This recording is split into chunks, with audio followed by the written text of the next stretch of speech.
What up? This is Robert Horry. Horry, three-pointer.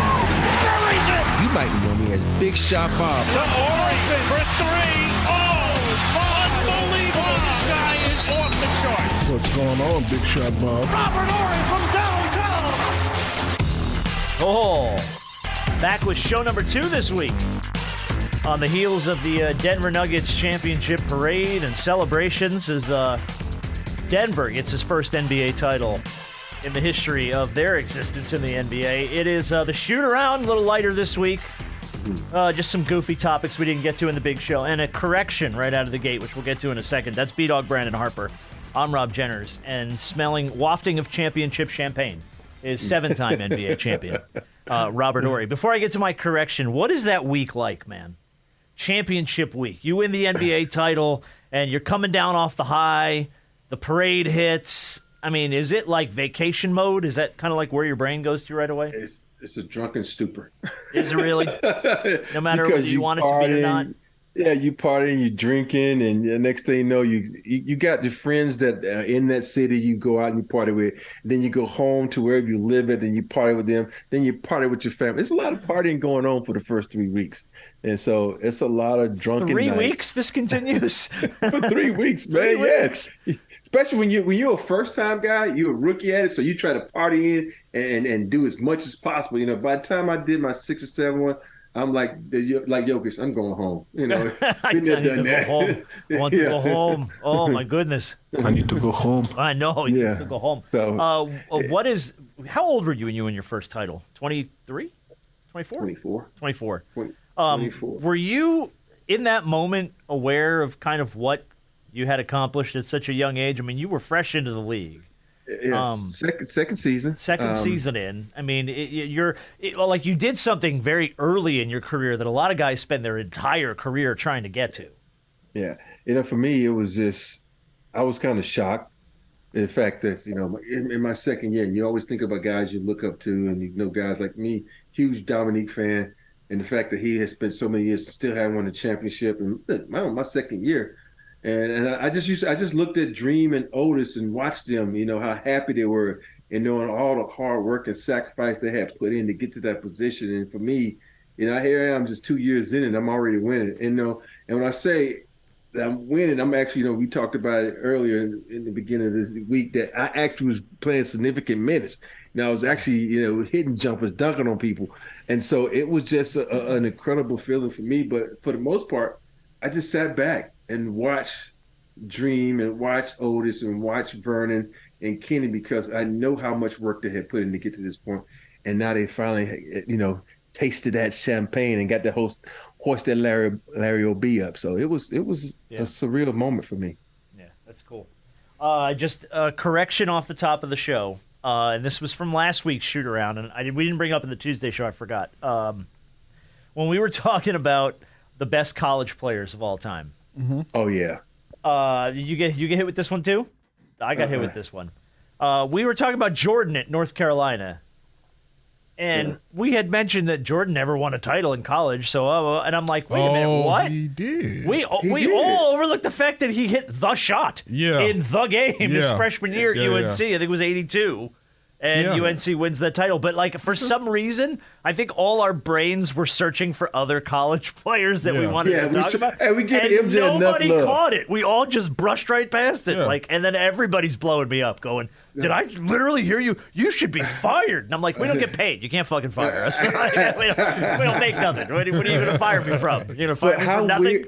How weird is it that 2 days later, I look at my phone and they said, top college players of all time, and they had a list. Oh no, your phone listens to everything you do. I know, it was weird, man. I'm like, and of course, number one was Kareem. That's and that was the one we pretty much had agreed on. Yeah, and number two, you probably never guess. Who was number two? Big O.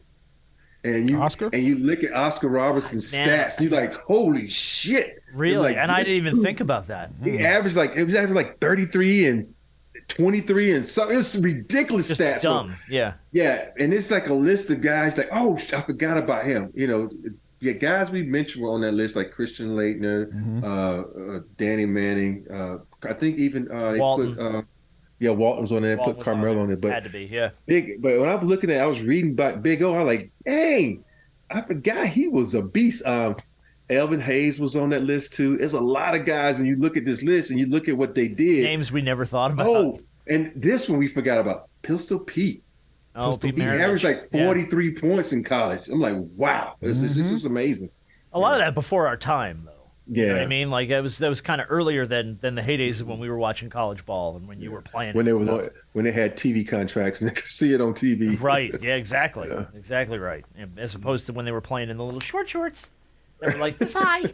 Thank God basketball shorts have evolved. Good God. Every now and then they'll show a highlight of somebody from like the '60s, and those shorts are like, woo.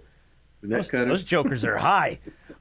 We brought up jokingly. I brought up in the game last week that you're Robert Horry against the Kings. You're hitting daggers, and we got a question from Jim that shot us. What's the one sports moment that leaves a bad feeling in the pit of your stomach when you think about it? For me, it's always as a Kings fan, the Robert Horry dagger, the 3-pointer from behind that wins the game and advances everybody and. Yeah. So, like, if you have, and it doesn't even have to be a team maybe that you root for, but like a sports moment that just leaves you with that, like, that sick feeling. Like, oh. I got one that pisses me off to this day, the tuck rule. The tuck rule? Charles Woodson swiping the ball from Brady, and they said it wasn't a fumble. That's bullshit. That was a fumble. Yeah. And so that cost the Raiders, being a Raider fan at the time, cost the Raiders a championship, I think, because that was a good team. So the tuck rule. The tuck rule was, what was that, 2001? Something like 2000? It was early on in Brady's career, the tuck rule. For me, it was always the, and I was not I've never been a Red Sox fan. I don't know how Bill Buckner has lived his life, having let pretty much a world championship go straight through his legs at first base and into right field. When Mookie Wilson scores in the 1986 World Series, Mets and Red Sox. Obviously a play that you've probably seen a million times over. But, I mean, that man had to live his life carrying that on his shoulders forever until the Red Sox finally won it. And what was it, 2003 or 2004, whatever year they won it. It was 2004. Wow. The year they finally won it. But, I mean, that was it. That was the moment they were going to break the curse, and it goes right through his legs into freaking right field. And Don't they call that something? They were like on one of the TV shows. It's you Buckner that or something. They were saying. Oh, you're right. It might have been Curb Your Enthusiasm that did the whole thing about being Bucknered. Yeah, and Bill Buckner was part of the show. He was on the show. It might have been Curb. I might be thinking it wrong. But I mean, that one always just like, God, that man had to live his life with that forever. Yeah, I also think one of the games most people consider the greatest college game of all time. Texas versus USC national title game in 05, 06. Vince Young game. Yeah. That USC team was supposed to be, or still one of the greatest college teams ever assembled with all the talent that was on it. And for them to not be able to stop Vince Young, they couldn't stop Vince Young for nothing. For nothing. Couldn't even touch him. And you knew that game-winning touchdown that he ran in, you knew what was happening. The whole defense knew what was happening. They knew where that ball was going, and they still couldn't stop him. Man, Vince was a bad boy. He was, boy. Oh, my goodness. He was. He was. And we don't talk about it around here, but we know. Super Bowl 51. 2016. Yeah, Super Bowl 51. Yeah, the lights went out. 28-3. No, that was New Orleans. No, that was New Orleans. I'm talking about the Tom Brady and the Falcons. I mean, 28-3. It's literally a game that's not spoken of in these hallways. I mean, you bring it up and people just go, "No, we're not going to talk about that. We're never going to talk about that." The only way I'm not even kidding. I can't even watch highlights from that game. And that is the game that soured me. Yeah. Soured me on the Atlanta Falcons forever. That's the only game the only way you can get over that is if you win another title. If you win the title. And that's the only way you can get past I have literally no vested interest in the Atlanta Falcons after that game. Never did. I was like, let's go. I don't think I've ever, like, Shannon will be like, hey, Falcons game on. I'm like, I don't care. It literally, and it's not even intentional. It just ruined me. It ruined me for the Falcons. I cannot root for the Falcons ever again. Question from Ben. Do you see James Harden moving on? We talked a little bit about this. Where do you think he'd be the best fit? And if he does go to Houston, Rob, who would you like to see play with him? Oh, my goodness. I think his best fit to Karl Anthony Towns is the name that came up. Yeah. I think his best fit is just stay where he is in Philly because they had a nice little run. And if you look at the East, that East is wide open. I know everybody thought the Celtics was just going to dominate the East, but I think Philly, if they run it back, get a little bench help and new coaches there, and I give it a chance. Run it back one more season. Tell them to take that one option and run it back. And if he want to fit in anywhere else, I don't know where he could fit in because everybody's saying Phoenix. I don't think he can go to Phoenix. I don't think he'd go anywhere. I think his best bet is to stay where he is. I don't think where else in the league. God, I can't think of one. And I've been trying to that. I think he would. Well, you got to think not only where he's going to fit, but who's going to pay him. You know what I mean? So it's like you're going to be hampered with salary. You're going to have to make him fit into a system that he needs the basketball. Yeah. There's always this idea, I think, on paper where you're like, wow, it was like the Boston idea, the KD, Harden, Kyrie thing, where it was like, we're going to line it, we're going to put all these guys on paper. This looks amazing. This is a team no one could beat, and they just could never get their footing. I just think at this point, James Harden he falls in the line of his former teammate, Russell Westbrook. Is he playing better than Russ? Yes, but he's going to fall in the line of a guy who had a great career, is going to the Hall of Fame, made a lot of money, but he's never going to win a title. Oh, here's the thing: is I just thought about how would it be if the Clippers don't bring back Westbrook and they sign James. James is from L.A. Sure. And think about it. You got that might actually work. Yeah, because those guys are always hurt. And that's the other thing too. But how much money then? I know, do you now have tied up in Kawhi, in PG, and then you add Harden to that roster? How much is Ballmer willing to go into the luxury tax? Oh, I don't think he cares. He's got an arena. The arena. He got to fill an arena. He don't care. He got an arena to fill. So if your stars aren't healthy, you better put something on the floor that's going to put butts in the seats. Yep. Exactly. So Clippers might be a good I never thought about that, but you're right. But I think they would have to move on from – they'd have to find a new home for like a Paul George or something, or a Kawhi. I don't know. Where are we with Kawhi Leonard, by the way? I mean, are we going to ride this thing out? Is he ever going to be healthy enough to play to his potential again? Because it seems like we've never quite gotten back there with him. What's the kid in Portland named Roy? What was his name? Brandon Roy. Brandon Roy. He's a new Brandon Roy. You start out with an incredible career, and now due to injury, it's just gonna hinder your career. And I love Kawhi. I love the way he plays. He's healthy. Wow, he's incredible. Yeah, but I just think his body is failing him. That's it. Yeah, but when he came back this season, we saw him. You saw flashes of it. You saw him do Kawhi-like things, and it's just at this moment is it worth him sitting out for the long periods of times that he usually sits out, for him then to come back and say, hey, this is what I can give you. But by that time, it's too late because, like I said, he have a hangnail or he got a cold, he's going to be out there the game. Yeah, he's going to miss a quarter of the damn season. The question from Bakari, our buddy Bakari, who if you've ever heard us play some of the bumpers and the beats on this show, Bakari is the guy that mixes that music for us. Good dude. Good friend of the show, heard us talking about arguably one of the most hotly contested things off the air that we've had to date, freaking Speed Buggy. I have not had more people come at my head for not knowing who Speed Buggy is. Between listeners and my wife, everyone's like, how do you not know what Speed Buggy is? I'm like, Jesus Christ, what did I say? Who did I offend? Everybody's coming for me on Speed Buggy. He had a couple of questions. Are you anime guys, Rob? I know you like animation and stuff, but are you an anime guy like Dragon Ball Z? You ever watch any of that stuff? I used to watch Dragon Ball Z with my boys. They watch it. But I used to watch this one anime back in the day called Crying Freeman. He was this swordsman, a Japanese anime. He had a big tattoo on his back. But he was I think one of the assassins. But every time he would kill someone, he would cry. And they used to call him Crying Freeman. I was into that because of one of my friends, the gangster gardener, Ron Finley, got me to watching that. So Crying Freeman was the only thing I really watched. Interesting. Yeah, I watched Dragon Ball Z growing up a lot. I love Dragon Ball Z. Yeah, I couldn't wait to get home from school to turn on Toonami. Yeah, and catch Dragon Ball Z. My only problem with Dragon Ball Z is this. And I understand they built up the suspense.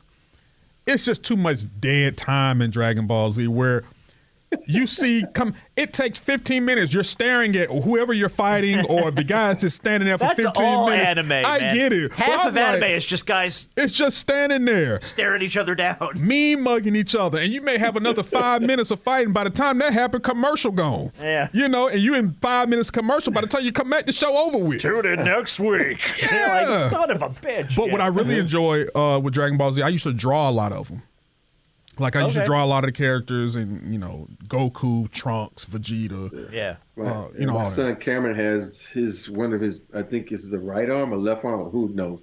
It's all Dragon Ball Z stuff. Really? That's cool. Yeah. See, when I got into it big. Like, we watched Dragon Ball Z start. Too? No, I never got the tattoos. But, yeah, Trunks was my favorite character. Trunks was a heck of a character. I just thought Trunks was a dope character. The whole sword. Back from the Future with the sword. And, man, it was just a cool character. I couldn't tell you one character. I just know the guy with this blonde spiky hair. That's the only one I remember. Well, that's what happens when they went Super Saiyan. When they'd fight, when they'd power up, the Goku's hair would turn into that giant, plume of golden hair. And you got different layers. You got different levels of Super Saiyan. Oh, now, you've got like Super Saiyan God level now, and they turn blue and stuff. It's wild. Who was better? One more question for Bakari, cartoon related. Who was better, Voltron or the Transformers?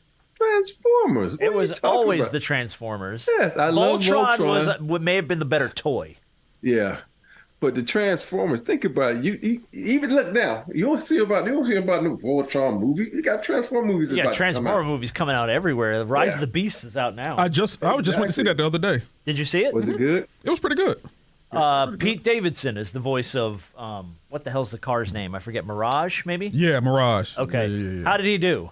He did well. Mirage was a really good character. Okay, cool. Because I heard Pete was voicing a Transformer, and I was like, There's a nice little link, and like how they do like the end things where they show you things that are going to be coming up in how you got to stay seated when the movie's going. Post credits, yeah. Mm-hmm. It's a nice little.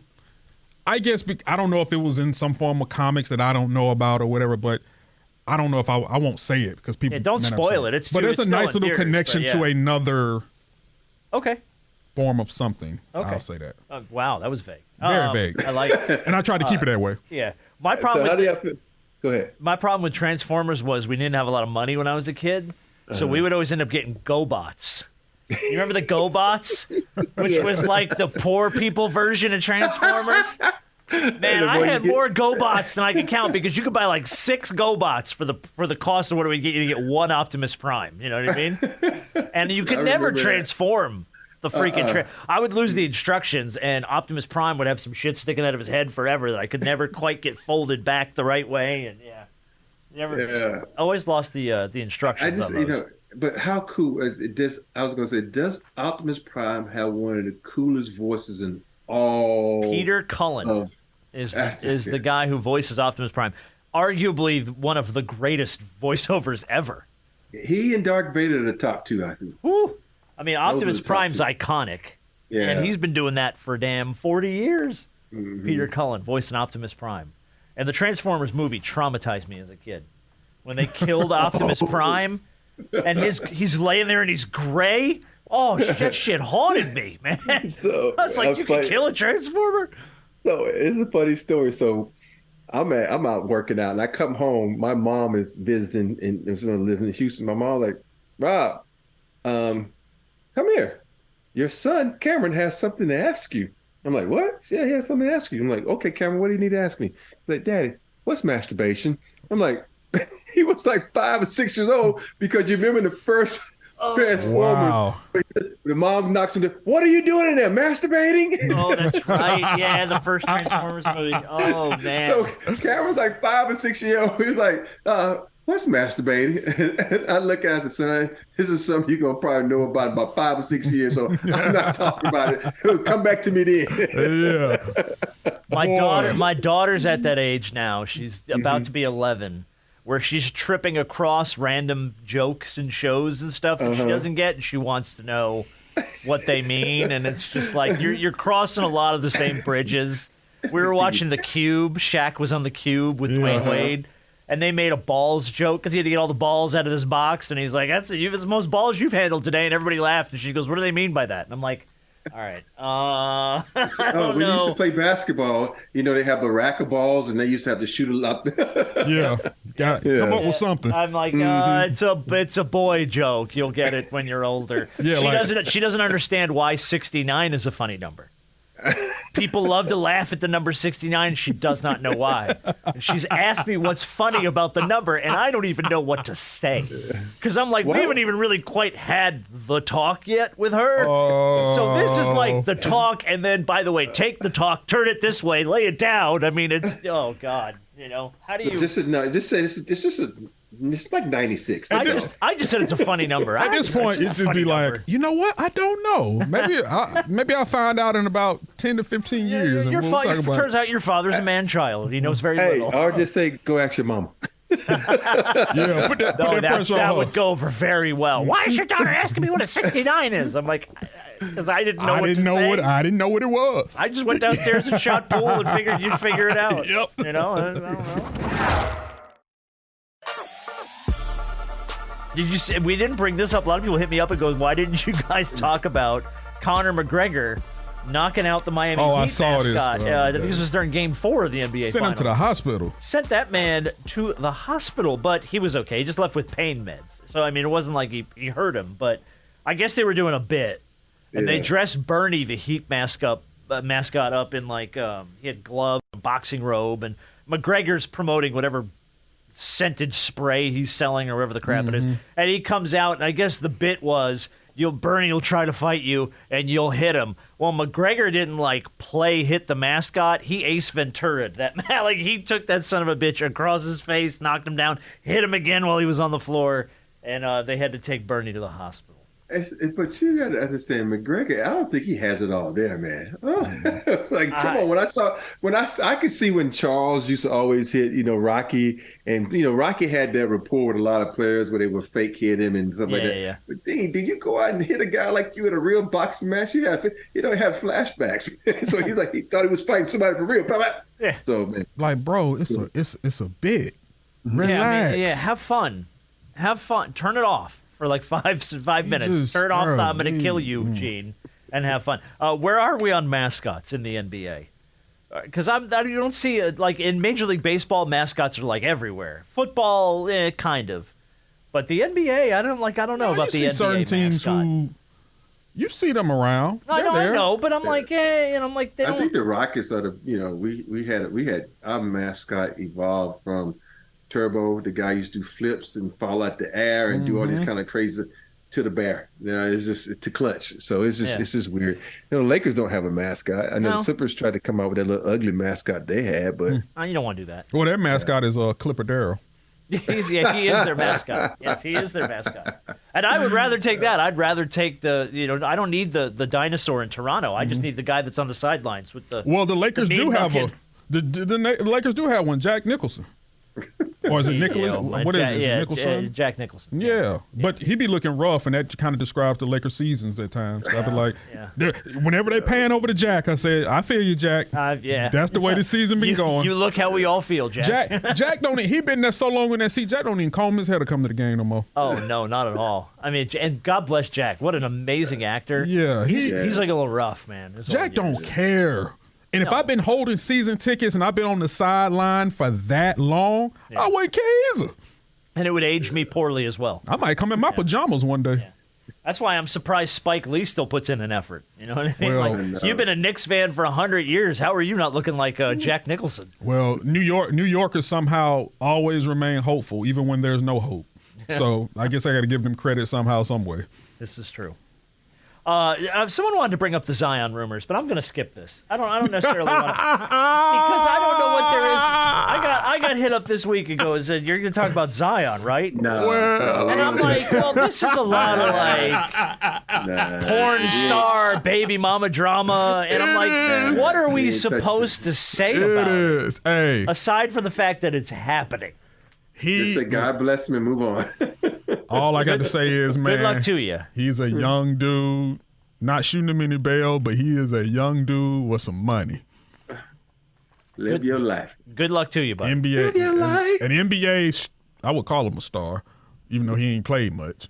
But for what it's worth, the girl who is the OnlyFans porn girl who's throwing him on blast, her Pornhub searches are up 2,293% in the last week. So I'm very firm in my belief that that's what that was for. That's all that was for. It's all for clout. Absolutely. It's clout. All right, last topic in the shoot-around this week. And by the way, if you ever have a question for the shoot-around or a topic or something we didn't get to in the Tuesday show or something fun you think we should talk about that is or is not NBA related, we're at Big Shot Bob Pod on Twitter and Instagram. You can find Big Shot Bob on Facebook. We have a group going there. We post a lot of stuff. And, of course, Big Shot Bob Pod at gmail.com. You can always shoot us an email.